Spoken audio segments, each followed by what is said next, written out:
This is Pet Life Radio. Let's talk pets.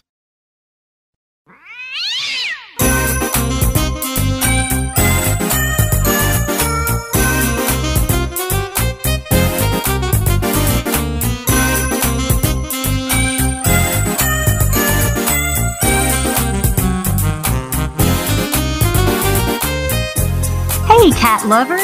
Thank you for checking out 9 Lives with Dr. Cat on Pet Life Radio.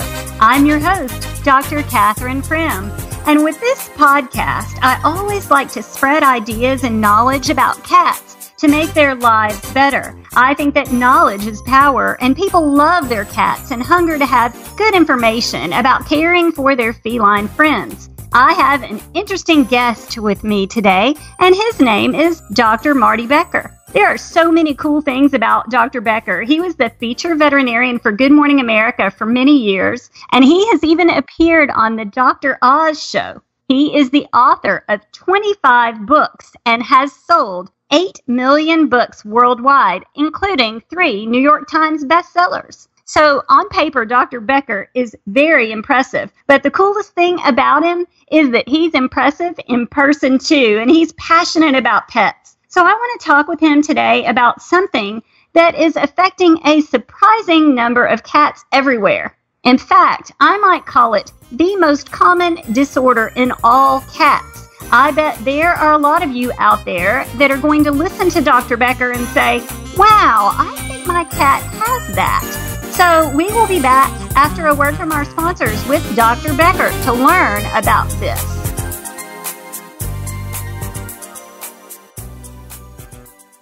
I love cleaning the litter box, said no one ever. Luckily, there's World's Best Cat Litter, the litter that promises less mess with less litter. Only World's Best Cat Litter uses the concentrated power of corn to quickly trap odors in tight clumps. And quick clumping means you never have to chisel or scrape the box. Less cleanup with less wasted litter? That's a litter bit amazing. Save $2 on World's Best Cat Litter. Visit www.saveonworldsbest.com.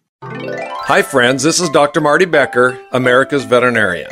After a traumatic experience at the veterinary office, have you ever thought to yourself, there has to be a better way? When your veterinarian is fear-free certified, you'll find your pet's vet visit is safer, more comfortable, and actually enjoyable.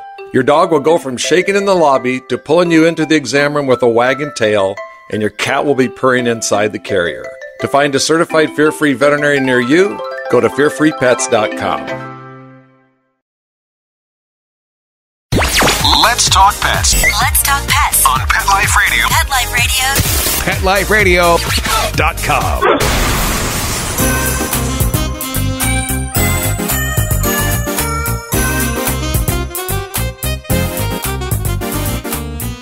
Welcome back to 9 Lives with Dr. Cat on Pet Life Radio and our famous and wonderful guest today, Dr. Marty Becker. Thank you so much for being with us today, Dr. Becker. Do you think your mom knew that you were going to have a show about cats and she called you Dr. Catherine? Do you think she did? Probably. My mom is pretty amazing. You are just a treasure. I'm really happy to be on your show. Well, thank you. I am pretty excited. You're sort of a big name for me here on 9 Lives with Dr. Cat. So tell us, what are we missing? What is this common disorder that I think is present in a whole lot of cats? Well, just think if there was something that was this mystery disease that were around you that you didn't even know it existed. And you didn't know it existed because you didn't know what we call the clinical signs. You know, if you take, it's summertime, I think of summertime with your yard. If it's dry, it turns a funny color. If there's certain kinds of bugs in it, there's areas that are like circular dye. You got dandelions, you see them. But just think if you couldn't see anything, there was some kind of disease lurking in your grass that you didn't know was there. Or worse yet, it was in your heating and air conditioning, and there was something that was causing you to be sick, but you thought you were just tired from all the work and things. And so this is what's happened in veterinary medicine. And there was this insidious disease that literally affected every animal, in every home. And simply put, it's fear, anxiety, and stress. we've been very attuned to, the emotional well-being of ourselves or of our children or of our grandchildren. We know when they're happy, we know when they're unhappy. But whereas let's just take a toddler or a baby where they may cry because they're in distress. And it's almost a universal sign for everybody to look. I fly a lot, was on a plane, and as it was boarding, a baby was crying, and everybody looks, oh. And I know what we're thinking. Hungry? Dirty diaper? Gas? Needs diaper changed? We're going through this list. Well, the sad thing is pets cry. Pets are upset. Pets are in distress. But even those of us that were veterinary professionals didn't seem to notice it. We perhaps had noticed a pet licking their lips or yawning or freezing in place with a cat or becoming very aggressive when it's just the nicest little pussy cat you've ever seen that would never do anything, and then it turns into a hellcat in the vet office. It was like symptoms we didn't see or thought it was the equivalent of a common cold. Yeah, we see it, but, we can't let that get in the way of a great exam and keep going. We got a 20-minute appointment, and then we can't spend too long. There's another 20-minute appointment and another 20-minute appointment. Next thing you know, it's time for surgeries, and the next thing you know, it's time for afternoon appointments. So that's the disease. Literally, every pet has fear, anxiety, and stress in different levels, and now there's a great awareness among the veterinary profession to look at what we can do to reduce the triggers that cause it or remove the triggers completely, or if it rears up, to mitigate it, to treat it and not ignore it. Well, I read a study that surveyed cat owners, and 26% of all the cat owners that were surveyed said that their cat suffered from an anxiety or fear issue. And if we think about that, that means 1 in 4 cats is potentially genetically predisposed to have the brain chemistry that is associated with fear, anxiety, and stress. And probably 50% beyond that have learned a fear issue through a bad or scary experience, maybe at the vet. So that's 3 out of 4 cats suffering, and we don't even really know it. In fact, I think we kind of laugh about it. I mean, there are things on the internet, videos you can find, angry cat hates vet, and that kind of stuff. So what do you think about that? Well, you even look at grumpy cat. Everybody laughs at grumpy cat. What happens with a cat? And I mean this without, it's going to sound bad, but it's not. Cats are effed when they go to the veterinary hospital. They're either going to freeze, fight, flight, or fidget. So they freeze in place like they're just frozen. They fight. Their claws come out. Their fangs are exposed. They take flight. They run around the room until they're about to achieve orbital velocity, or they just fidget. They're nervous.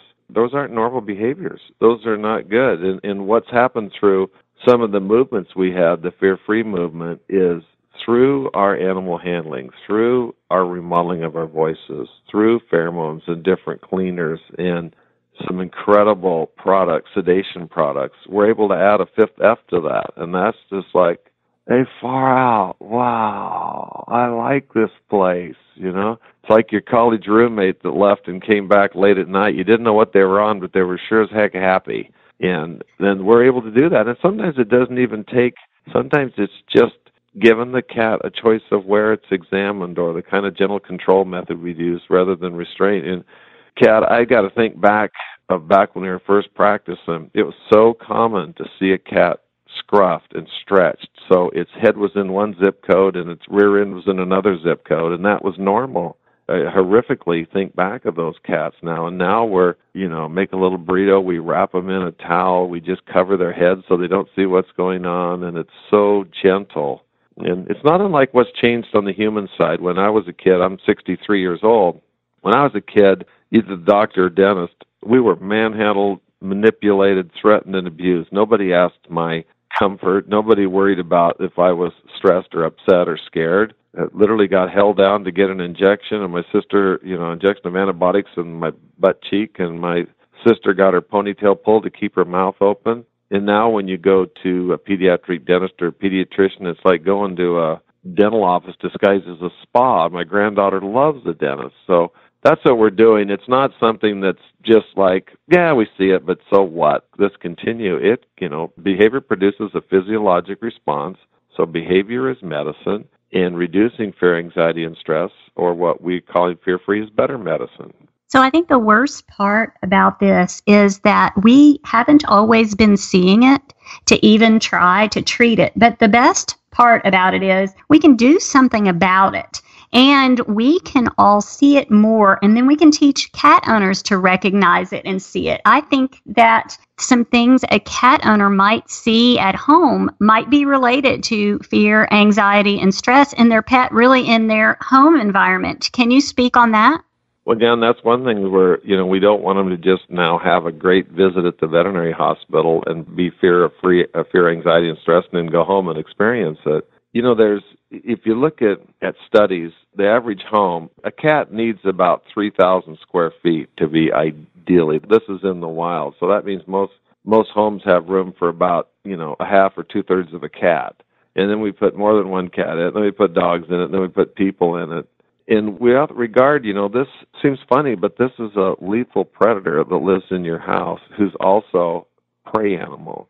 So it's so important to provide things that reduce fear, anxiety, and stress and increase enrichment. So in the home, for example, if there's other cats and dogs and other things going on, cats love to get high. And I'm not talking about the Colorado, Oregon kind of high. I'm talking about high up in the air. And in the wild, if they're up high, they can see prey. If they're up high, they don't become prey. So we need climbing places. We need places where cats can get up and have vision out the window and look out. We need to make sure that, litter boxes aren't put in places where they can get trapped. And so you don't realize it. If you were going to elementary school or junior high, and every time you went to go to the bathroom, you thought you were going to get beat up, you'd probably either hold it or you'd find another place to go. And that's a lot of times what will happen with cats. They're so stressed because another cat will bully them for that resource that they'll just decide, I'll go behind the TV here. Nobody's seeming to notice behind the armoire. And it's changing the way you feed your cats, that you don't just, 80% of their waking hours in the wild is spent in pursuit of food, and we just plop food down in the bowl. That takes away all these steps it takes to eat in the wild, where they have to detect their prey, pursue it, apprehend it, and kill it. Now it's just served to them, with a mind-numbing thing. And so I know you've talked about this before on your show about using food puzzles or food dispensing devices, these feeding systems. You're not only feeding the body, but feeding the mind as well. And one thing, Dr. Cat, I'd like to mention, I want to draw a picture for you. When you see that kid, there's an image that I'll never forget of a little boy sitting on the back of the ambulance in Aleppo in Syria, and he's caked with mud and dirt, and he's just sitting there with frozen. And I want you to think of, in these terrorist propaganda videos, somebody that's going to be beheaded. And you wonder, well, why don't they run? And the same question was asked in World War II during the Holocaust.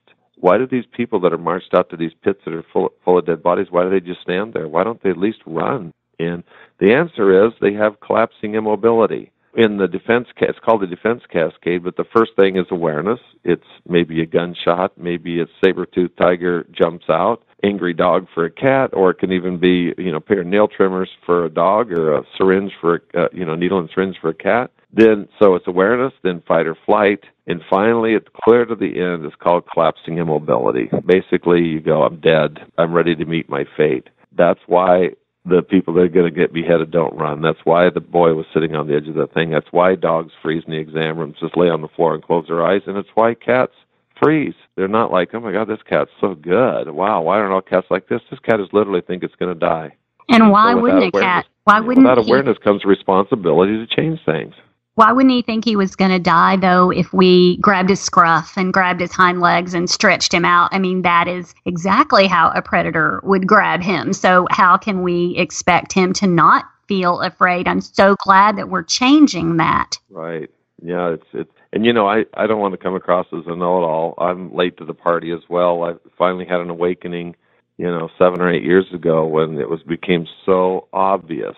And nobody gets in veterinary medicine to make life worse for animals. We really didn't know. And once it became an awareness that, wow, pets are suffering from fear, anxiety, and stress because we've been doing or not doing, we need to change it. And I'm glad you mentioned the home, too. There's so much we can do to reduce fear, anxiety, and stress at home. I know our family, for example, used to love scented candles. Love the smell of the scented candle. Well, we might love it, but pets don't love it. They have very sensitive noses, and the kind of cleaners we use that would cause pets to go nose blind, or the kinds of litters we would use based on these weird ways that we choose litters, this is environmentally friendly, or this is something that, we fall prey to the clever marketing without really choosing one that cats like, and the veterinarian recommends and cats like and are going to use, and it doesn't cause, it doesn't have excessive dust or doesn't have things that doesn't feel right on their paws.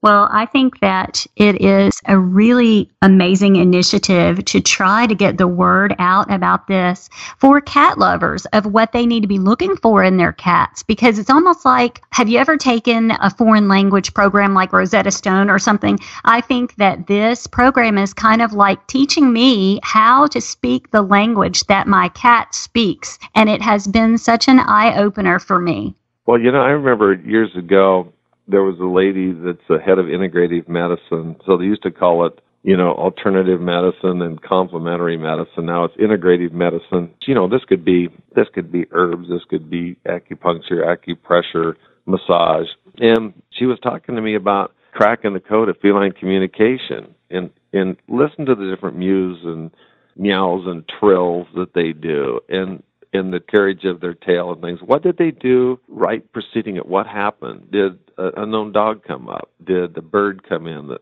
was fluttering inside the barn? Or did you bring them their meal? And you started to see, I get it. Okay, this sound means this. This way they have this facial features is this. This way they carry their tail means this. And then you started to see this in the home and in the veterinary hospital where, okay, now they've got this tail tucked up, they're in this position, the ear set is this. And so you see these signs of fear, anxiety, and stress.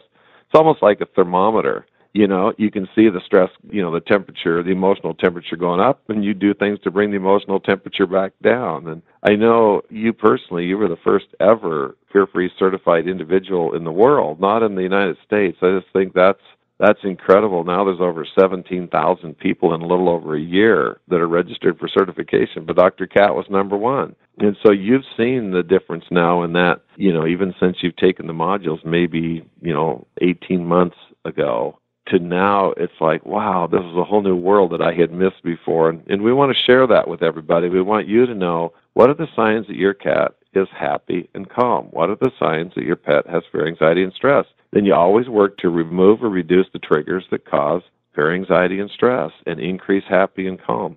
It's our responsibility, I think, as cat guardians to make sure we know the signs so that we can address it, because they can't address it for themselves. Yeah, you're exactly right. In the wild, their litter box is probably a third of an acre. They can go anywhere they want. And we want them to talk about the Smart Bomb. Instead of a third of an acre, we want them to go into something that's, 24 inches by 18 inches, like a Smart Bomb, and then fight their way into it like it's diving into a foxhole because another cat's beating up on it. And then we've got, a dog that chases them around, and we've got kids that pull their tail, and we've got things burning that burn their nose, and we're using a litter they don't like, and we're not feeding them in a way that activates their brain. So we know so much more now, and it'd be just like, you don't want to raise a kid up just to live to be 18 years old. When most kids go to college, you want to have a happy, well-balanced child that had early childhood development, that is physically and intellectually and emotionally strong. So I think that's the next level of pet ownership is, food, water, veterinary care, and love is not enough. We have to look at enrichment activities. We have to look at reducing fear, anxiety, and stress. We have to get them to the veterinarian. Increasingly, I've been a veterinarian been married for 40 years, 63 years old, been a practicing veterinarian for 38 years. We've got, we were always the true pet health expert, the one people came to. And then when we lost the monopoly, when people, you got a pet store on every corner, and you've got, Walmart with a huge pet section, you got Amazon, and people think, oh, it's so difficult to take the cat to the vet. I'll just go in there and see if I can find something. And all these products, so many products say veterinary recommended. That means nothing. That's so easy. It's the world's easiest thing to put on a product, and it's actually the world's hardest thing to get right in the exam room. And so, we curated products. We know what works, but you can't blame pet owners. It's been so difficult to take them in that this is worth a try. Let me go on the internet and see what I think's wrong with it and see if I've got something that'll fix it. And I can tell you, In the hospital I work at in northern Idaho, a dozen cases last year where a pet died because they weren't a week too late bringing it in or a day too late. The pet had gotten into decon, the pet had gotten into antifreeze, the pet had bloat, and they thought it was just digestive upset. It got into something that upset its stomach, and they stopped feeding it and gave it Pepto-Bismol or Imodium, and the pet ended up not making it when they finally brought it in. So if we can make it to where cats, they're not going to fight to get in. In Fear Free, we literally have where dogs now told the owner right in to come in, even the ones that we used to drag in for nail trims. But for cats, I can tell you after doing this starting in 2009, they're at least neutral. And a lot of them love to come in, but they're at least neutral. It's not even the worst thing that's going to happen to them this month is going to the veterinarian. And when that happens, then we can, do our complete exams. We can look past obvious problems to potential problems. We can catch things in the earliest phase before it causes unnecessary pain, expense, or worse. Well, cats are unique, in my opinion, in that they hide their disease. So I treat dogs and cats at my animal hospital, and I have clients who have had dogs that I have treated for years. And then one day they'll call and say, oh yeah, and I have this cat, and you've never seen her, but now she's losing weight and she's drinking too much water. And by the time they finally get the cat into me, it's progressed into a disease that I could have found early, and I could have made a difference. And that is really heartbreaking and specific to cats, I think. Well, Dr. Cat, we've been in large conference rooms with, let's just say, 500 veterinarians and veterinary nurses. And when the question is asked, how many of you hate to take your own pet to the vet? These are veterinarians and veterinary nurses, and 80% of them don't even want to take their own pet to the vet. It's been so stressful. And the sad thing is you want to help them. You want to help them. They're your kids. You call them your kids. You call yourself their pet's mom and dad. You would do anything for them, but you feel like you're hurting them by trying to help them. And that's what's dramatically changed with Fear Free is we call it taking the pet out of petrified. We now know, working with, close to 200 experts, the top people across the fields in animal behavior, in medicine, and animal handling, icons such as Temple Grandin and research scientists such as the head of animal cognition at Duke and head of animal cognition at Barnard and the head of integrative medicine at the Mayo Clinic, that we now know how to remove or reduce the triggers for very anxiety and stress so we can have a pet that comes in that is calm. It arrives at the front door calm. It stays calm from between the front door and the front door of the exam room. It stays calm in the exam room. It stays calm in treatment. And it stays calm during procedures. It stays calm on the way home. And so, you're so right about cats. There's an old saying, sick as supper. So if they show any kind of weakness in the wild, they're preyed upon. So, if you think about, let's just use my wife for an example. She has an OBGYN. She has an optometrist. She has a dentist. She has an internist. She has an orthopedist looking at things for her knees. She's got a family doctor. What are we up to, 6 people? Well, you know what? The pet has a healthcare team of 1. It's the veterinarian. And we know pets age, maybe, 4 years for every year is for a cat and 3 years for a dog for every human year. The first year is about 18 years. So a 1-year-old cat and a 1-year-old dog are both about 18 years old. They're full adult size. And then it goes to about 3 or 4 per year. But you're not going to go to the doctor this year or your son, and then they'll go, well, okay, we'll see you back in 2020. Take care. Have a good 3 years. We need to see pets ideally twice a year. And if that cat has a month's worth of shedding in one day, if everybody ends up with hieroglyphics on their face from being scratched, and the cat comes home and has stress diarrhea for a few days, you're not going to take it in, even though you should. And that's what we have pledged to do with Fear Free and why we brought in all these experts. And really, we want to give them the care that pet owners want and that the pet needs in an environment that looks at emotional and physical well-being. Well, I drive a Jeep Wrangler. And when I got this Jeep Wrangler, I had no idea that there's kind of an unspoken rule. If you drive a Jeep Wrangler and you see another Jeep on the road, you wave. And so that's been kind of fun. But once I had the Jeep Wrangler, I started seeing Jeep Wranglers everywhere, at every corner. I see 4 or 5 every time I go out. But before I had that awareness raised, I never noticed Jeep Wranglers. And so I think that these signs in our pets are going unnoticed. And once we raise awareness of those, then people are going to see them. And I think it's such an important initiative. I think we have such a debt to our pets. We all, most of us work. We give them the time we can share and the love we can spare, or however you could say it the opposite way. But these animals are made for motion. Their minds are crazy complex. And we're just now getting to the point of understanding just proper nutrition, a water fountain, just veterinary care is not enough. And, some of the icons in veterinary medicine, says Dr. Steve Ettinger is definitely the best-known veterinarian in the world and the editor of our veterinary internal medicine book. But he said one time, and he got a distant look when I was talking to him and was shaking his head, and he goes, gosh, I've always looked after the emotional well-being of my own animals, just not of my patients.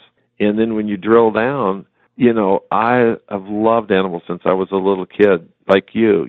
We're 6 or 7 years old, and that spark, we start saying, I want to be a veterinarian. I've loved animals. I've been compassionate with animals. I've kept up on CE, and so I could deliver the best medical care. But I never thought about emotional well-being. And going back, I'm like, why?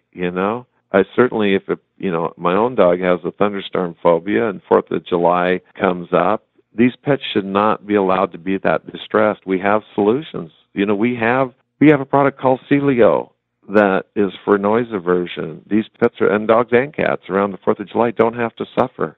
They come into the veterinary hospital. You have some of them come in that, that kitty cat is so relaxed, his tail is up, it's cheek rubbing you, or you got the lab that bounds in there, its tail is wagging, and it's super happy. Well, through pre-visit sedation or through, dexdomitor or other things that we can give in the hospital, we can give each pet that same gift. It may take a little something, but we can give it that great experience to where we can do a really good job of physical well-being, not hurt them emotionally.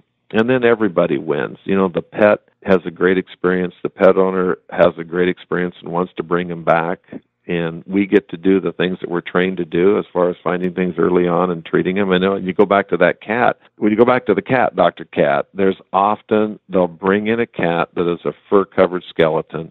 You might have seen it as a young adult for vaccinations, and it weighed 10 pounds, let's say. And then they bring it back X number of years later, and it weighs 6 pounds. So it's lost, 40% of its body weight, and they didn't even know it because it's just is there with hair on it, and they don't realize it's a fur-covered skeleton. And you're so right, that kidney failure that started, we could have hit that early on, and this cat would have many more of its lives left. Yeah, that was really a heartbreaker for me for a regular client that I knew. I know their whole family. I've taken care of several generations of dogs for them, but I had never seen their cat. And by the time they got to me, it just didn't end well, and that was really kind of heartbreaking. So I want our listeners to do a couple of things for me today. I want you all to see your veterinarian with your cat, even if you think that the cat is fine. Let your veterinarian tell you for sure. And I would also encourage you to find a veterinarian who is fear-free certified, because that can make the experience something that you don't have to dread. So the other thing I want you to do is to find me on social media, and I am on Facebook and Google Plus and Twitter. And if you go to my website at drprim.com, which is DRPRIMM,